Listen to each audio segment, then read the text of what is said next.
Good morning! 5:30 pa lang ng umaga pero sobrang liwanag na. Ayan nga't medyo foggy pa sa labas.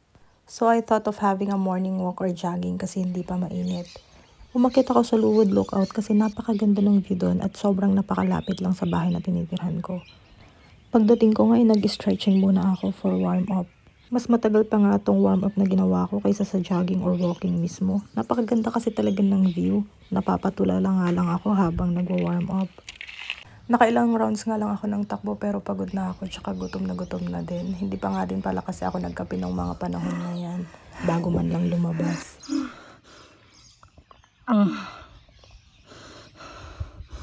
I'm hungry. Gusto ko ng kape. Eto nga't sa bench na inuupuan ko may napulot akong sunglass. Trinay ko pa nga kung bagay. Ooh.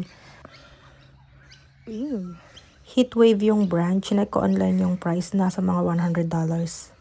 Heto pala yung view paakyat tsaka pababa ng lookout. Ang ganda no? Ang dami na ding puno ng jacaranda. Jacaranda season na kasi. Nagbubloom sila tuwing spring season dito.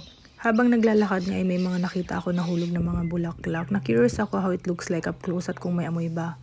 Wala naman siyang amoy. Tsaka para sa akin parang gumamela yung itsura niya. Anyway, makakain na nga.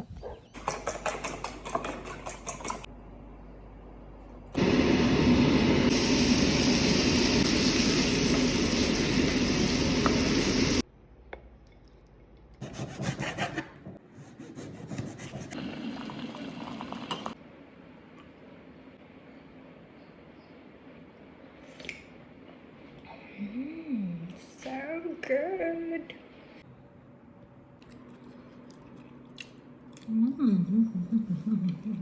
Yun lang, tinamad na ako mag voice over. Ang hirap pala. Thanks sa panonood. See ya!